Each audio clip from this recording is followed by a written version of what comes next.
News, ಇದು ನಿಮ್ಮ ಧ್ವನಿ. ನಮಸ್ಕಾರ. ಎಸ್ ನ್ಯೂಸ್ಗೆ ಸ್ವಾಗತ. ನಾನು ಎಸ್ ದೇವೇಂದ್ರಗೌಡ.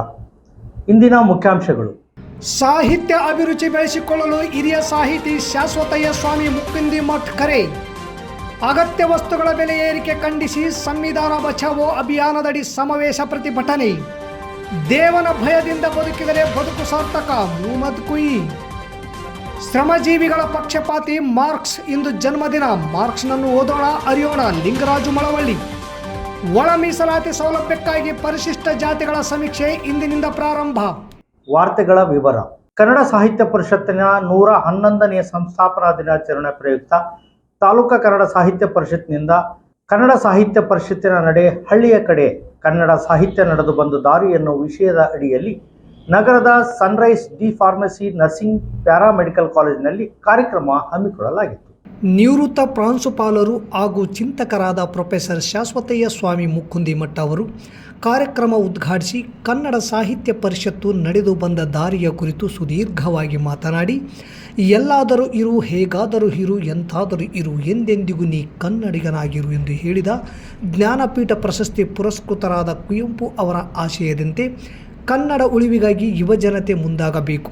ಸಾಹಿತ್ಯ ಅಭಿರುಚಿ, ವಿಮರ್ಶೆ ಹಾಗೂ ಕನ್ನಡ ಸಾಹಿತ್ಯ ಪರಿಷತ್ತು ನಡೆದು ಬಂದ ದಾರಿಯ ಕುರಿತು ಪ್ರತಿಯೊಬ್ಬ ಯುವಕರು ಆದಿಯಾಗಿ ಎಲ್ಲರೂ ಅರ್ಥೈಸಿಕೊಂಡು ನಮ್ಮ ಚೆಲುವ ಕನ್ನಡ ನಾಡನ್ನು ಉಳಿಸುವಂತಹ ಮಹತ್ವದ ಕಾರ್ಯವಾಗಬೇಕು ಎಂದೇಳಿ ಕಳೆದ 2.5-3 ವರ್ಷಗಳ ಕಾಲ ತಾಲೂಕು ಕನ್ನಡ ಸಾಹಿತ್ಯ ಪರಿಷತ್ ಅಧ್ಯಕ್ಷರಾಗಿ ಪಂಪಯ್ಯ ಸ್ವಾಮಿ ಸಾಲಿಮಠ್ ಅವರು ಇಡೀ ರಾಜ್ಯದಲ್ಲಿ ಯಾರೂ ಮಾಡದ ಅನೇಕ ರೀತಿಯ ಹೆಸರಿನಲ್ಲಿ ಕನ್ನಡ ಸಾಹಿತ್ಯ ಪರಿಷತ್ತಿನ ಹೆಸರನ್ನು ದೇಶ ವಿದೇಶಗಳಲ್ಲಿ ಇರುವ ಕನ್ನಡಿಗರು ಕೂಡ ಮೆಚ್ಚುವಂಥ ಅತ್ಯುತ್ತಮವಾಗಿ ಕಾರ್ಯನಿರ್ವಹಿಸಿದ್ದಾರೆಂದು ಹೊಗಳಿಕೆಯ ಮಾತುಗಳನ್ನಾಡಿದರು. ಕಾರ್ಯಕ್ರಮದ ಅಧ್ಯಕ್ಷತೆಯನ್ನು ಸಾಹಿತ್ಯ ಪರಿಷತ್ತಿನ ಅಧ್ಯಕ್ಷರಾದ ಪಂಪಯ್ಯ ಸ್ವಾಮಿ ಸಾಲಿಮಠ್ ವಹಿಸಿ ಪ್ರಾಸ್ತಾವಿಕವಾಗಿ ಕನ್ನಡ ಸಾಹಿತ್ಯ ಪರಿಷತ್ತು ನಡೆದು ಬಂದ ಹಾದಿ ಹಾಗೂ ರಾಜ್ಯದಲ್ಲಿ ಈಗಾಗಲೇ ಕನ್ನಡ ಸಾಹಿತ್ಯ ಪರಿಷತ್ತಿನಿಂದ ಅಜೀವ ಸದಸ್ಯತ್ವ ಪಡೆದುಕೊಂಡವರು 3,25,000 ಸದಸ್ಯರಿದ್ದಾರೆ. ಆದರೆ ಕನ್ನಡ ಸಾಹಿತ್ಯ ಪರಿಷತ್ತಿಗೆ ರಾಜ್ಯಾಧ್ಯಕ್ಷರ ಕನಸು ಅಜೀವ ಸದಸ್ಯತ್ವ 1 ಕೋಟಿ ಸದಸ್ಯರಾಗಬೇಕೆಂಬುದು ಅವರ ದೊಡ್ಡ ಕನಸಾಗಿದೆ. ಅಜೀವ ಸದಸ್ಯತ್ವ ಪಡೆದುಕೊಂಡವರು ಯಾರು ಬೇಕಾದರೂ ತಾಲೂಕಾಧ್ಯಕ್ಷ, ಕಾರ್ಯಾಧ್ಯಕ್ಷ, ಕೋಶಾಧ್ಯಕ್ಷರೂ ಸೇರಿದಂತೆ ಅನೇಕ ಹುದ್ದೆಗಳನ್ನು ಹೊಂದಬಹುದು ಎಂದು ಈ ಸಂದರ್ಭದಲ್ಲಿ ಹೇಳಿದರು. ಇದೇ ವೇಳೆ ವೆಂಕನಗೌಡ ವಟಗಲ್, ಬೀರಪ್ಪ ಸಂಬೋಜಿ, ರಾಮದೇವಿ ಸಂಬೋಜಿ, ಹಿರಿಯ ಚಿಂತಕರು ಆದ ಶಾಶ್ವತಯ್ಯ ಮುಕುಂದಯ್ಯ ಸ್ವಾಮಿ ಮಠ್ ಅವರಿಗೂ ಸೇರಿದಂತೆ ಅನೇಕರಿಗೆ ಸನ್ಮಾನಿಸಲಾಯಿತು. ಶಿಕ್ಷಕರಾದ ಬಸವರಾಜ ಹೊಸಳ್ಳಿ, ಅಂಬಾಮಠ್ ಇವರು ವಿಶೇಷ ಉಪನ್ಯಾಸ ನೀಡಿದರು. ಈ ಸಂದರ್ಭದಲ್ಲಿ ಮುಖ್ಯ ಅತಿಥಿಗಳಾಗಿ ಶಿಕ್ಷಣ ಸಂಸ್ಥೆಯ ಸಂಸ್ಥಾಪಕ ಅಧ್ಯಕ್ಷರಾದ ಇರ್ಫಾನ್ ಕೆ, ಜಮಾತೆ ಇಸ್ಲಾಮಿ ಹಿಂದ್ ಅಧ್ಯಕ್ಷ ಟಿ ಹುಸೇನ್ ಸಾಬ್, ಶಿಕ್ಷಕರಾದ HF ಮಸ್ಕಿ, ಬಸವರಾಜ್ ಬಿಳೆಕಲ್ ಅರಳಹಳ್ಳಿ, ಶ್ರವಣ್ ಕುಮಾರ್, ಸುರೇಶ್ ಕಟ್ಟಿಮನಿ, ವೀರೇಶ್ SN, ಮೌನೇಶ್ ದೊರೆ ಸೇರಿದಂತೆ ಅನೇಕರು ಭಾಗವಹಿಸಿದ್ದರು. ಆ ಕನ್ನಡವನ್ನು ಎತ್ತಿಡುವಂಥ ಕೆಲಸ ಮಾಡಿದಂಥ ಅದ್ಭುತವಾದಂಥ ಆ ರೀತಿಯಿಂದ ಇವತ್ತು 111 ವರ್ಷ ಆದರೂ ಕೂಡ ಕನ್ನಡ ಸಾಹಿತ್ಯ ಪರಿಷತ್ತು ಇವತ್ತು ಜೀವಂತವಾಗಿದೆ. ಅದಷ್ಟು ಮಟ್ಟಿಗೆ ಕನ್ನಡ ಸಾಹಿತ್ಯ ಉಳಿಸಬೇಕು, ಕನ್ನಡ ಸಾಹಿತ್ಯದ ಬಗ್ಗೆ ಹೆಚ್ಚಿನ ಗಮನ ತರಿಸಬೇಕು, ವಿದ್ಯಾರ್ಥಿಗಳಲ್ಲಿಯೂ ಕೂಡ ಅದನ್ನು ತರಬೇಕು ಅನ್ನುವಂಥ ವಿಚಾರ ಇಟ್ಟುಕೊಂಡು ಸಾಹಿತ್ಯ ಪರಿಷತ್ ಕೆಲಸ ಮಾಡ್ತಾ ಇದೆ. ಚಂದ್ರೂರಿನ ಘಟಕ ಇವತ್ತು ಈ ಕಾರ್ಯಕ್ರಮ ಹಮ್ಮಿಕೊಂಡಿದೆ. ನಮ್ಮ ಪಂಪಯ್ಯ ಸ್ವಾಮಿಯವರು ಬಹಳ ಕ್ರಿಯಾಶೀಲರು. ಎಲ್ಲೆಲ್ಲಿ ಕನ್ನಡ ಇದೆ ಅದರಲ್ಲಿ ಕಿವಿ ಕೇಳ್ತಾ ಇದ್ದಾರೆ. ಕನ್ನಡ ಎಲ್ಲೆಲ್ಲಿ ಹೋಗ್ತದೆ ಅದೇ ತಮ್ಮ ಕಿವಿಯನ್ನು ಚಾಚಿಸುವಂಥ ಒಳ್ಳೆಯ ಕೆಲಸಗಾರರಾಗಿದ್ದಾರೆ. ಇವತ್ತಿನ ದಿನ ಈ ಕನ್ನಡ ಸಾಹಿತ್ಯ ಪರಿಷತ್ತು 111 ವರ್ಷದ ಈ ಪರಿಷತ್ತಿನ ಒಂದು ಕಾರ್ಯಕ್ರಮವನ್ನು ಹಮ್ಮಿಕೊಳ್ಳುವ ಮುಖಾಂತರವಾಗಿ ನಿಮ್ಮೆಲ್ಲರಿಗೂ ಒಂದು ಕನ್ನಡ ಸಾಹಿತ್ಯದ ರುಚಿಯನ್ನು ಮೂಡಿಸ್ತಾ ಇದ್ದಾರೆ. ಬಹಳ ನನಗೆ ಸಂತೋಷ ಆಗ್ತಾ ಇದೆ. ಈ ಕಾರ್ಯಕ್ರಮದಲ್ಲಿ ನನ್ನನ್ನು ಕರೆಸಿ ಈ ಕಾರ್ಯಕ್ರಮ ಉದ್ಘಾಟಿಸಬೇಕನ್ನುವಂಥ ಒಂದು ಬಹಳ ಹೆಮ್ಮೆಯ ಮತ್ತು ಗೌರವದ ಒಂದು ಕೆಲಸವನ್ನು ಕೊಟ್ಟದಕ್ಕಾಗಿ ಅವರಿಗೆ ಮತ್ತು ನಿಮ್ಮೆಲ್ಲರಿಗೆ ವಂದಿಸಿ ಈ ಕಾರ್ಯಕ್ರಮ ನೆರವೇರಿದೆ. ಬಹಳಷ್ಟು ಅಚ್ಚುಕಟ್ಟಾಗಿ ಈ ಕಾರ್ಯಕ್ರಮ. ಅಗತ್ಯ ವಸ್ತುಗಳ ಬೆಲೆ ಏರಿಕೆ ಸೇರಿ ಕೇಂದ್ರ ಸರ್ಕಾರದ ವಿರುದ್ಧ ಜನವಿರೋಧಿ ನೀತಿ ಖಂಡಿಸಿ ಮೇ 7ರಂದು ಬೆಳಗ್ಗೆ 11 ಗಂಟೆಗೆ ರಾಯಚೂರಿನ ಮಹಾತ್ಮ ಗಾಂಧಿ ಕ್ರೀಡಾಂಗಣದಲ್ಲಿ ಸಂವಿಧಾನ ಬಚಾವ್ ಅಭಿಯಾನದ ಬೃಹತ್ ಪ್ರತಿಭಟನಾ ಸಮಾವೇಶ ಹಮ್ಮಿಕೊಂಡಿದ್ದು 20,000ಕ್ಕೂ ಅಧಿಕ ಜನರು ಸೇರುವ ನಿರೀಕ್ಷೆ ಇದೆ. ತಾಲೂಕಿನಿಂದ 5,000ಕ್ಕೂ ಹೆಚ್ಚು ಕಾರ್ಯಕರ್ತರು ಭಾಗವಹಿಸಲಿದ್ದಾರೆ ಎಂದು ಶಾಸಕರಾದ ಹಂಪನಗೌಡ ಬಾದರ್ಲಿ ಅವರು ತಿಳಿಸಿದರು.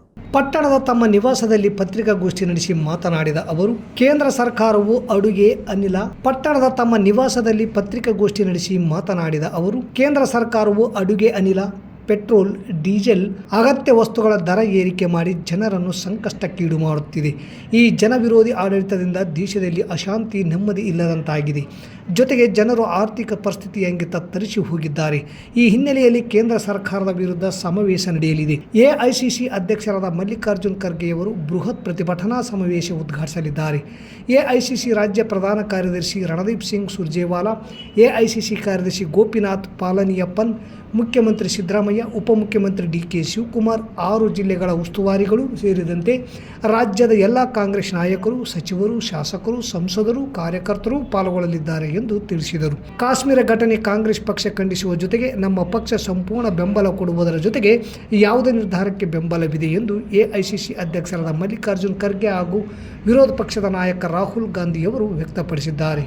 ಭಯೋತ್ಪಾದನೆ ಧ್ವಂಸ ಮಾಡಲು ಎಲ್ಲರ ಸಹಕಾರ ಬೇಕಾಗುತ್ತದೆ ಎಂದರು. ಜೊತೆಗೆ ಕರ್ನಾಟಕದಲ್ಲಿ ಮುಖ್ಯಮಂತ್ರಿ ಸಿದ್ದರಾಮಯ್ಯ ಹಾಗೂ ಉಪಮುಖ್ಯಮಂತ್ರಿ ಡಿಕೆ ಶಿವಕುಮಾರ್ ಅವರ ನೇತೃತ್ವದಲ್ಲಿ ಉತ್ತಮ ಆಡಳಿತ ಕೊಡುವುದರ ಜೊತೆಗೆ ಪಂಚ ಗ್ಯಾರಂಟಿಗಳನ್ನು ಕೊಟ್ಟು ಬಡತನ ರೇಖೆಗಿಂತ ಕೆಳಗಿರುವ ವ್ಯಕ್ತಿಗಳನ್ನು ಎತ್ತುವ ರೀತಿಯಲ್ಲಿ ರಾಜ್ಯದಲ್ಲಿ ಅನೇಕ ಅಭಿವೃದ್ಧಿ ಕೆಲಸಗಳನ್ನು ಘೋಷಿಸಿ ರಾಜ್ಯದ ಸರ್ವತೋಮುಖ ಅಭಿವೃದ್ಧಿಗೆ ಉತ್ತೇಜನ ನೀಡುತ್ತಿದ್ದಾರೆ ಎಂದು ಹೇಳಿದರು. ಈ ಪತ್ರಿಕಾಗೋಷ್ಠಿಯಲ್ಲಿ ವಕೀಲರಾದ ಕಾಳಿಂಗಪ್ಪ, ಜಾಫರ್ ಅಲಿ ಜಹಾಗೀರ್ದಾರ್ ಸೇರಿದಂತೆ ಇತರರು ಇದ್ದರು. ಆಜಂ ಶಾಲಾ ಆವರಣದಲ್ಲಿ ಜಮಾತ್ ಇಸ್ಲಾಂ ಹಿಂದ್ ಸಂಘಟನೆಯಿಂದ ನಡೆದ ಸಾರ್ವಜನಿಕ ಖುರಾನ್ ಪ್ರವಚನ ಕಾರ್ಯಕ್ರಮದಲ್ಲಿ ಮುಕ್ತಾಯ ದಿನವಾದ ರವಿವಾರದಂದು ಜೀವನ ಉದ್ದೇಶ ಎನ್ನುವ ವಿಷಯದ ಕುರಿತು ಶಾಂತಿ ಪ್ರಕಾಶದ ವ್ಯವಸ್ಥಾಪಕ ಮೊಹಮ್ಮದ್ ಕುಯಿ ಪ್ರವಚನ ನೀಡಿದರು. ಪ್ರತಿಯೊಬ್ಬರು ದೇವ ಭಯದಲ್ಲಿ ಬದುಕಬೇಕು. ಆತನಿಂದಲೇ ನಾವೆಲ್ಲ ಈ ಭೂಮಿಯ ಮೇಲೆ ಬಂದಿದ್ದೇವೆ. ಆತನ ದಯೆ ಮತ್ತು ಕರುಣೆಯಿಂದ ಇಲ್ಲಿ ನೆಮ್ಮದಿಯಿಂದ ಇದ್ದೇವೆ. ಆದ್ದರಿಂದ ಎಲ್ಲರೂ ಆತನ ಇರುವಿಕೆಯ ಪ್ರಜ್ಞೆ ಹಾಗೂ ಭಯದಿಂದ ಬದುಕಿದರೆ ಜೀವನ ಸಾರ್ಥಕವಾಗುತ್ತದೆ ಎಂದು ಶಾಂತಿ ಪ್ರಕಾಶನದ ವ್ಯವಸ್ಥಾಪಕ ಹಾಗೂ ಖ್ಯಾತ ವಚನಕಾರ ಮೊಹಮ್ಮದ್ ಕುಯಿ ಅವರು ಹೇಳಿದರು. ಅವರು 3ನೇ ದಿನದ ಸಾರ್ವಜನಿಕ ಕುರ್ಆನ್ ಪ್ರವಚನ ಕಾರ್ಯಕ್ರಮದಲ್ಲಿ ಮಾತನಾಡಿದರು. ಪ್ರತಿಯೊಬ್ಬ ವಿದ್ಯಾರ್ಥಿಗೂ ವಿದ್ಯಾರ್ಥಿ ಜೀವನದಲ್ಲಿ ಪರೀಕ್ಷೆ ಇದ್ದಂತೆ. ಪ್ರತಿಯೊಬ್ಬ ಮನುಷ್ಯನಿಗೂ ಭೂಲೋಕದ ನಂತರ ಪರಲೋಕದಲ್ಲಿ ಅವನ ಸತ್ಕರ್ಮಗಳ ಆಧಾರದ ಮೇಲೆ ಪರೀಕ್ಷೆಗಳು ನಡೆಯುತ್ತವೆ. ಒಳ್ಳೆಯ ಫಲಿತಾಂಶ ಬರಬೇಕೆಂದರೆ ಎಲ್ಲರೂ ಭೂಲೋಕದಲ್ಲಿ ಉತ್ತಮ ಕೆಲಸಗಳನ್ನು, ಪರೋಪಕಾರವನ್ನು ಮಾಡಬೇಕು. ತಾಮಸ ಗುಣವನ್ನು ತೊರೆದು ಅಂತರಂಗ ಶುದ್ಧಿ, ಸಾತ್ವಿಕ ಸ್ವಭಾವ ಅಳವಡಿಸಿಕೊಳ್ಳಬೇಕು ಎಂದು ಸಲಹೆ ನೀಡಿದರು. ರಂಭಾಪುರಿ ಶಾಖಾ ಮಠದ ಸೋಮನಾಥ ಶಿವಾಚಾರ್ಯರು ಮಾತನಾಡಿ, ಜಾಗತಿಕ ಮಟ್ಟದಲ್ಲಿ ಮಾನವ ಬೆಳೆಯುತ್ತಿದ್ದಾನೆ. ಮಂಗಳ ಅಂಗಳದಲ್ಲಿ ಮನೆ ಮಾಡುವ ಕನಸು, ಆಕಾಶದಲ್ಲಿ ಅಕ್ಕಿಯ ಹಾಗೆ, ನೀರಿನಲ್ಲಿ ಮೀನಿನ ಹಾಗೆ ಈಜುವುದನ್ನು ಕಲಿತಿರುವ ಮನುಷ್ಯ ಮಾನವೀಯ ಮೌಲ್ಯಗಳಿಂದ ದೂರವಾಗುತ್ತಿದ್ದಾನೆ. ಮನುಷ್ಯತ್ವ ಇಲ್ಲದ ಧರ್ಮವೇ ಅಲ್ಲ, ವಿದ್ಯೆಗೆ ವಿನಯವೇ ಭೂಷಣ ಎನ್ನುವಂತೆ ಧರ್ಮಕ್ಕೆ ಸಂಸ್ಕಾರವೇ ಕಳಸಪ್ರಾಯ ಎಂದು ಹೇಳಿದರು. ಎದ್ದರದೊಡ್ಡಿಯ ಸೋಣಗಿರಿ ವಿರಕ್ತ ಮಠದ ಮಹಾಲಿಂಗ ಮಹಾಸ್ವಾಮಿಗಳು, ತುರ್ವಿಹಾಳದ ಪುರವರ ಅಮರಗುಂಡ ಶಿವಾಚಾರ್ಯರು, ಹೋಲಿ ಫ್ಯಾಮಿಲಿ ಚರ್ಚಿನ ಫಾದರ್ ಜ್ಞಾನಪ್ರಕಾಶ್, ಮಸ್ಕಿ ಮಾಜಿ ಶಾಸಕ ಪ್ರತಾಪ್ಗೌಡ ಪಾಟೀಲ್ ಮಾತನಾಡಿದರು. ಕಾರ್ಯಕ್ರಮದಲ್ಲಿ ಸ್ವಾಗತ ಸಮಿತಿಯ ಅಧ್ಯಕ್ಷ ಎಸ್ ಶರಣೇಗೌಡ, ಪ್ರವಚನಕಾರ ಮೊಹಮ್ಮದ್ ಕುಯಿ, ಜಮಾಅತೆ ಇಸ್ಲಾಮಿ ಹಿಂದ್ ತಾಲೂಕು ಅಧ್ಯಕ್ಷ ಹುಸೇನ್ ಸಾಬ್ ಅವರನ್ನು ಸನ್ಮಾನಿಸಲಾಯಿತು. ಕಾರ್ಯಕ್ರಮದಲ್ಲಿ ಶಾಸಕರಾದ ಹಂಪನಗೌಡ ಬಾದರ್ಲಿ, ಸೈಯದ್ ಜಾಫರ್ ಅಲಿ ಜಾಗೀರ್ದಾರ್, ಡಾಕ್ಟರ್ ಚನ್ನನಗೌಡ ಪಾಟೀಲ್, ವೈ ನರೇಂದ್ರನಾಥ್, ಪ್ರಹ್ಲಾದ್ ಗುಡಿ ವಕೀಲರು, ಜೆ ರಾಯಪ್ಪ ವಕೀಲರು, ಚಂದ್ರಶೇಖರ್ ಹಿರೇಮಠ್, ಡಾಕ್ಟರ್ ಹುಸೇನಪ್ಪ ಅಮರಾಪುರ್, MD ನದೀಮುಲ್ಲಾ ಸೇರಿದಂತೆ ಅನೇಕರು ಇದ್ದರು. ಸರಳ ವಿವಾಹ. ಇದೇ ಸಂದರ್ಭದಲ್ಲಿ ಜಮಾಅತೆ ಇಸ್ಲಾಮಿ ಹಿಂದ್ ತಾಲೂಕು ಅಧ್ಯಕ್ಷ ಹುಸೇನ್ ಸಾಬ್ ಅವರ ಪುತ್ರನ ವಿವಾಹವು ಅತ್ಯಂತ ಸರಳವಾಗಿ ಇದೇ ವೇದಿಕೆಯಲ್ಲಿ ನಡೆದದ್ದು ವಿಶೇಷವಾಗಿತ್ತು. ನಂತರ ಎಲ್ಲರಿಗೂ ಭೋಜನ ವ್ಯವಸ್ಥೆಯನ್ನು ಸ್ವಾಗತ ಸಮಿತಿಯವರು ಏರ್ಪಡಿಸಿದರು. ಅವನ ತೀರ್ಮಾನದಂತೆ, ಅವನ ಇಚ್ಛೆಯಂತೆ ನೀವು ಹುಟ್ಟಿ ಬಂದವರು. ವ ಇನ್ನಾ ಇಲೈಹಿ ರಾಜಿಊನ್, ಖಂಡಿತವಾಗಿಯೂ ದೇವನ ಕಡೆಗೆ ನಾವು ಮರಳುತ್ತೇವೆ. ದೇವನ ಕಡೆಗೆ ನಾವು ಮರಳುತ್ತೇವೆ. ದೇವನ ಬಳಿಗೆ ಹೋಗುವಾಗ ನಿಮ್ಮ ಕೈಯಲ್ಲಿ ಏನಾದರೂ ಇರಬೇಕಲ್ಲ. ದೇವನ ಕಡೆಯಿಂದ ಬಂದಿದ್ದೀರಿ, 60-70 ವರ್ಷ ಬದುಕಿದ್ದೀರಿ. ಪುನಃ ಆ ದೇವನ ಬಳಿಗೆ ಹೋಗುವಾಗ ನಿಮ್ಮ ಕೈಯಲ್ಲಿ ಏನಾದರೂ ಇರಬೇಕಲ್ಲ. ಆ ದೇವನ ಬಳಿಗೆ ಹೋಗುವಾಗ ಕೊಂಡು ಹೋಗುವುದಕ್ಕಾಗಿ ಈ ಭೂಮಿಯಲ್ಲಿ ನೀವು ದೇವ ಮೆಚ್ಚುವ ಕೆಲಸಗಳನ್ನು ಮಾಡಬೇಕು. ಬದುಕಿನ ಗುರಿಯದು ಮಾತ್ರ ಬಹಳ ಸರಳ, ದಿನ ದೊಡ್ಡ ಸಂಕೀರ್ಣತೆ ಇರುವ ವಿಷಯ ಅಲ್ಲ. ದೇವನ ಬಳಿಯಿಂದ ಬಂದಿದ್ದೀರಿ, ಪುನಃ ದೇವನ ಕಡೆಗೆ ನೀವು ಮರಳುತ್ತೀರಿ.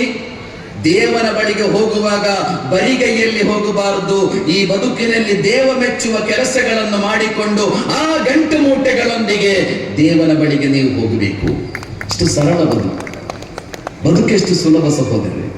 ಕಾರ್ಲ್ ಮಾರ್ಕ್ಸ್ ಎಂದರೆ ಮೂಗು ಮುರಿಯುವವರಿಗೇನು ಕಮ್ಮಿ ಇಲ್ಲ. ವಿಶ್ವದಲ್ಲಿಯೇ ಅತಿ ಹೆಚ್ಚು ಟೀಕೆಗೆ ಒಳಗಾದ ತತ್ವಜ್ಞಾನಿ. ಮಾರ್ಕ್ಸ್ ವಿಚಾರಗಳು ಇಂದಿಗೆ ಪ್ರಸ್ತುತವಲ್ಲ ಎಂದು ಈಗಲೂ ಗಂಟಲು ಹರಿದುಕೊಳ್ಳಲಾಗುತ್ತಿದೆ. ಈತನ ವಿಚಾರಗಳು ಅಪ್ರಸ್ತುತ ಎಂದ ಮೇಲೂ ಈತನ ಬಗ್ಗೆ ಟೀಕೆ ನಿಂತಿಲ್ಲ ಎಂಬುದೇ ಸೂಜಿಗದ ಸಂಗತಿ. ಕಾರ್ಲ್ ಮಾರ್ಕ್ಸ್ ಈ ಭೂಮಿ ಮೇಲೆ ಶೋಷಣೆ ಯಾಕಿದೆ ಎಂಬ ಸತ್ಯದ ಹುಡುಕಾಟದಲ್ಲಿ ಕಂಡುಕೊಂಡ ಸತ್ಯವನ್ನು ಆಧಾರಗಳ ಸಮೇತ ಜಾಲಾಡಿದ್ದ, ಶತಶತಮಾನಗಳ ಶೋಷಕ ವ್ಯವಸ್ಥೆಯನ್ನು ಪೋಷಿಸುತ್ತಾ ಬಂದ ಟಕ್ಕರನ್ನು ತನ್ನ ರಾಶಿ ರಾಶಿ ಬರವಣಿಗೆಯ ಮೂಲಕ ಕಟಕಟೆಗೆ ನಿಲ್ಲಿಸಿ ಸತ್ಯವನ್ನು ಬಯಲು ಮಾಡಿದಾತ. ಮಾರ್ಕ್ಸ್ ಶೋಷಿತ ವರ್ಗದ ಪರವಾಗಿ ನಿಂತ ಕಾರಣಕ್ಕಾಗಿಯೇ ಅತೀವ ಕಷ್ಟ ಕಾರ್ಪಣ್ಯಗಳಿಗೆ ಗುರಿಯಾದಾತ. ತನ್ನ ಮಕ್ಕಳಿಗೆ ಔಷಧಿಯನ್ನೂ ಕೊಡಿಸಲಾಗದ ನತದೃಷ್ಟ ತಂದೆಯಾಗಿ 3 ಮಕ್ಕಳನ್ನು ಸಾವನ್ನು ಕಣ್ಣೆದುರೇ ನೋಡಿದಾತ. ಬಡವರು ಸತ್ತರೆ ಸುಡಲಿಕ್ಕೆ ಸೌದಿಲ್ಲ, ಬಡವಿಗೆ ಸಾವ ಕೊಡಬೇಡ ಎಂಬ ಜಾನಪದರ ಅರ್ಥನಾದದಂತೆ ರೋಧಿಸಿದ. ಪ್ರಸಿದ್ಧ ವಕೀಲನ ಮಗನಾಗಿ ಹುಟ್ಟಿದನಾದರೂ ಇದ್ದ ಒಂದು ಕೋಟನ್ನು ಮಾರಿಕೊಳ್ಳುವ ದಯಾನೀಯ ಸ್ಥಿತಿಗೆ ತಲುಪಿದವ. ಬರಹಗಾರನು ಬದುಕಬೇಕಾದರೂ ಬರೆಯಬೇಕಾದವರು ಅಗತ್ಯ ಇರುವುದನ್ನು ಸಂಪಾದಿಸಲೇಬೇಕು, ನಿಜ. ಆದರೆ ಸಂಪಾದನೆ ಮಾಡೋದಕ್ಕಾಗಿಯೇ ಬದುಕುವ ಮತ್ತು ಬರೆಯುವ ಅವಸ್ಥೆ ಅವನದಾಗಬಾರದು ಎನ್ನುತ್ತಲೇ ಜೀವನದುದ್ದಕ್ಕೂ ಬಡತನದ ಬೇಗೆಯಲ್ಲಿ ಬೇಯಬೇಕಾಯಿತು. ಕಾರಣ ಸತ್ಯಕ್ಕಾಗಿ. ಬಂಡವಾಳ ಎಂಬ ಮಹಾಗ್ರಂಥವನ್ನು ಬರೆದು ಬಂಡವಾಳಶಾಹಿ ವ್ಯವಸ್ಥೆಯು ಹೇಗೆ ಬಹುಸಂಖ್ಯಾತ ಶ್ರಮಜೀವಿಗಳ ರಕ್ತ ಹೀರಿ ಲಾಭ ಗಳಿಸುತ್ತದೆ ಎಂಬುದನ್ನು ಇಂಚಿಂಚು ಬಿಡದೆ ತೆರೆದಿಟ್ಟರು. 2008ರಲ್ಲಿ ಬಂಡವಾಳಶಾಹಿ ವ್ಯವಸ್ಥೆ ಮಹಾ ಬಿಕ್ಕಟ್ಟಿಗೆ ಸಿಲುಕಿತ್ತು. ಈ ಬಿಕ್ಕಟ್ಟಿನಿಂದ ಸಂಪೂರ್ಣವಾಗಿ ಆಚೆ ಬರಲು ಈಗಲೂ ಎಣಗಾಡುತ್ತಿದೆ ಕೂಡ. ಹೀಗೆ ಬಿಕ್ಕಟ್ಟಿನ ಸುಳಿಗೆ ಸಿಲುಕಿದಾಗ ಇದರಿಂದ ಆಚೆ ಬರಲು ಇದೇ ಬಂಡವಾಳದಾರರು ಮಾರ್ಕ್ಸ್ನ ಕ್ಯಾಪಿಟಲ್ ಗ್ರಂಥವನ್ನು ಗಂಭೀರವಾಗಿ ಅಧ್ಯಯನ ಮಾಡಿದ್ದರಂತೆ. ಯಾಕೆಂದರೆ ಮಾರ್ಕ್ಸ್ ಬಂಡವಾಳಶಾಹಿ ಎಂಬುದೇ ಒಂದು ಬಿಕ್ಕಟ್ಟು ಗ್ರಂಥ ವ್ಯವಸ್ಥೆ ಎಂದಿದ್ದ. ಮಾತ್ರವಲ್ಲ, ಪದೇ ಪದೇ ಬಿಕ್ಕಟ್ಟಿಗೆ ಸಿಲುಕುತ್ತಲೇ ಇರುತ್ತದೆ. ಇದಕ್ಕೆ ಕಾರಣಗಳೇನು ಎಂಬುದನ್ನು ಎಳೆಯಾಗಿ ವಿವರಿಸಿದ್ದ. ಮಾರ್ಕ್ಸ್ನನ್ನು ಓದೋಣ, ಅರಿಯೋಣ, ಅರಿತು ಸರ್ವರಿಗೂ ಸಮಪಾಲು ಎಂದು ಅರಿಯುವ ಸಾಮಾಜಿಕ ವ್ಯವಸ್ಥೆಗಾಗಿ ದುಡಿಯೋಣ. ಅದುವೇ ಮಾರ್ಕ್ಸ್ಗೆ ತೋರುವ ಗೌರವ ಎನ್ನುತ್ತಾರೆ ಲಿಂಗರಾಜ್ ಮಳವಳ್ಳಿ.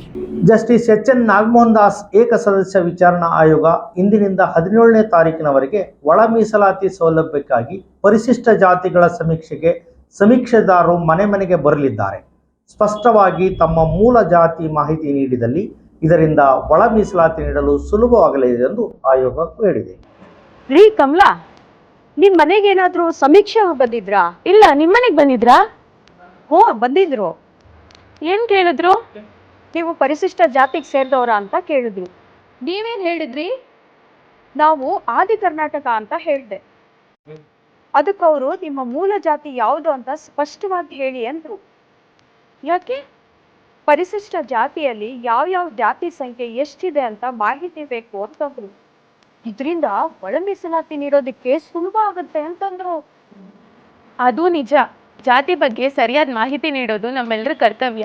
ಹೌದು. ಜಸ್ಟಿಸ್ ಎಚ್.ಎನ್. ನಾಗಮೋಹನ್ ದಾಸ್ ವಿಚಾರಣೆಯಿಂದ ದಿನಾಂಕ 5/5/2025ರಿಂದ 17/5/2025ರವರೆಗೆ ಒಳ ಮೀಸಲಾತಿ ಸೌಲಭ್ಯ ಹಂಚಿಕೆಗಾಗಿ ಸಮಗ್ರ ಸಮೀಕ್ಷೆ ನಡೆಯಲಿದೆ. ಪರಿಶಿಷ್ಟ ಜಾತಿಗೆ ಸೇರಿದವರು ನಿಮ್ಮ ಜಾತಿ ಉಪಜಾತಿಗಳ ಬಗ್ಗೆ ನಿಖರ ಮಾಹಿತಿ ನೀಡಿ ಸಮೀಕ್ಷೆಗೆ ಸಹಕರಿಸಿ. ಮತ್ತೊಮ್ಮೆ ಮುಖ್ಯಾಂಶಗಳು. ಸಾಹಿತ್ಯ ಅಭಿರುಚಿ ಬೆಳೆಸಿಕೊಳ್ಳಲು ಹಿರಿಯ ಸಾಹಿತಿ ಶಾಶ್ವತಯ್ಯ ಸ್ವಾಮಿ ಮುಕ್ಕುಂದಿ ಮಠ್ ಕರೆ. ಅಗತ್ಯ ವಸ್ತುಗಳ ಬೆಲೆ ಏರಿಕೆ ಖಂಡಿಸಿ ಸಂವಿಧಾನ ಬಚಾವೋ ಅಭಿಯಾನದಡಿ ಸಮಾವೇಶ ಪ್ರತಿಭಟನೆ. ದೇವನ ಭಯದಿಂದ ಬದುಕಿದರೆ ಬದುಕು ಸಾರ್ಥಕ, ಮುಹಮ್ಮದ್ ಕುಯಿ. ಶ್ರಮಜೀವಿಗಳ ಪಕ್ಷಪಾತಿ ಮಾರ್ಕ್ಸ್ ಇಂದು ಜನ್ಮದಿನ. ಮಾರ್ಕ್ಸ್ನನ್ನು ಓದೋಣ, ಅರಿಯೋಣ, ಲಿಂಗರಾಜು ಮಳವಳ್ಳಿ. ಒಳ ಮೀಸಲಾತಿ ಸೌಲಭ್ಯಕ್ಕಾಗಿ ಪರಿಶಿಷ್ಟ ಜಾತಿಗಳ ಸಮೀಕ್ಷೆ ಇಂದಿನಿಂದ ಪ್ರಾರಂಭ. ಇಲ್ಲಿಗೆ ವಾರ್ತಾ ಪ್ರಸಾರ ಮುಕ್ತಾಯವಾಯಿತು. ನಿರಂತರ ಸುದ್ದಿಗಾಗಿ ವೀಕ್ಷಿಸಿ ಎಸ್ ನ್ಯೂಸ್. ಇದು ನಿಮ್ಮ ಧ್ವನಿ. ನಮಸ್ಕಾರ. Sunrise group of institute Sindhanur ಕೇಂದ್ರ ಮತ್ತು ರಾಜ್ಯ ಸರ್ಕಾರದಿಂದ ಮಾನ್ಯತೆ ಪಡೆದಿದೆ. ಪ್ರಿಯ ಪಾಲಕರೇ ಹಾಗೂ ವಿದ್ಯಾರ್ಥಿಗಳೇ, ನಿಮ್ಮ ಉಜ್ವಲ ಭವಿಷ್ಯಕ್ಕಾಗಿ ಒಮ್ಮೆ ಈ ಸಂಸ್ಥೆಗೆ ಭೇಟಿ ನೀಡಿ. Sunrise College of Pharmacy, Sunrise School of Nursing, Sunrise Paramedical College Sindhanur. ಈ ಸಂಸ್ಥೆಯಲ್ಲಿರುವ ಕೋರ್ಸ್ಗಳು ಡಿ ಫಾರ್ಮಸಿ ವಿದ್ಯಾರ್ಹತೆ PUC ಸೈನ್ಸ್ ಪಾಸ್, ಅವಧಿ 2 ವರ್ಷ. ನರ್ಸಿಂಗ್ GNM ವಿದ್ಯಾರ್ಹತೆ ದ್ವಿತೀಯ PUC, ಕಲಾ ಮತ್ತು ವಿಜ್ಞಾನ ವಾಣಿಜ್ಯ, ಅವಧಿ 3 ವರ್ಷ. ಪ್ಯಾರಾಮೆಡಿಕಲ್ ಕಾಲೇಜ್ DMLT DHI ಕೋರ್ಸ್ಗಳು ವಿದ್ಯಾರ್ಹತೆ SSLC ದ್ವಿತೀಯ PUC ವಿಜ್ಞಾನ, ಅವಧಿ 3 ವರ್ಷ. ಹಾಗೂ ಈ ಸಂಸ್ಥೆಯ ವಿಶೇಷತೆ ಏನೆಂದರೆ ಅನುಭವಿ ಉಪನ್ಯಾಸಕರಿಂದ ಬೋಧನೆ, ಪ್ರತಿ ಶನಿವಾರ ವಿಶೇಷ ತಜ್ಞ ವೈದ್ಯರಿಂದ ಉಪನ್ಯಾಸ, ಸುಸಜ್ಜಿತ ಕಟ್ಟಡ, ಸ್ಮಾರ್ಟ್ ಕ್ಲಾಸಸ್, ಹಾಗೂ ವಿಶೇಷವಾಗಿ ಎಲ್ಲ ವಿದ್ಯಾರ್ಥಿಗಳ ಸುರಕ್ಷತೆಗಾಗಿ ಸಿಸಿ ಕ್ಯಾಮೆರಾ ಅಳವಡಿಸಲಾಗಿದೆ ಮತ್ತು ವಿದ್ಯಾರ್ಥಿಗಳಿಗೆ ಕಲಿಕಾ ಅನುಭವಕ್ಕಾಗಿ ಸಿಂಧನೂರು ಹಾಗೂ ವಿವಿಧ ನಗರದ ತಜ್ಞ ವೈದ್ಯರಿಂದ ಉಚಿತವಾಗಿ ಸುಮಾರು ಆರೋಗ್ಯ ತಪಾಸಣೆ ಶಿಬಿರದಲ್ಲಿ ವಿದ್ಯಾರ್ಥಿಗಳು ಭಾಗವಹಿಸಿ ವಿಶೇಷ ಕಲಿಕಾ ಅನುಭವವನ್ನು ಪಡೆದಿರುತ್ತಾರೆ. ಪ್ರವೇಶಕ್ಕಾಗಿ ಹಿಂದೆ ಸಂಪರ್ಕಿಸಿ. ಇರ್ಫಾನ್ ಕೆ, ಅಧ್ಯಕ್ಷರು, sunrise group of D pharmacy, nursing, GNM, paramedical, DMLT ಹಾಗೂ DHI ಕಾಲೇಜ್ ಸಿಂಧನೂರು. ವಾಸವಿ ಕಲ್ಯಾಣ ಮಂಟಪದ ಮುಂಭಾಗ, PWD ಕ್ಯಾಂಪ್, ರಾಯಚೂರು ರಸ್ತೆ, ಸಿಂಧನೂರು. Phone number 8197143588, 8904242655, 9036731385.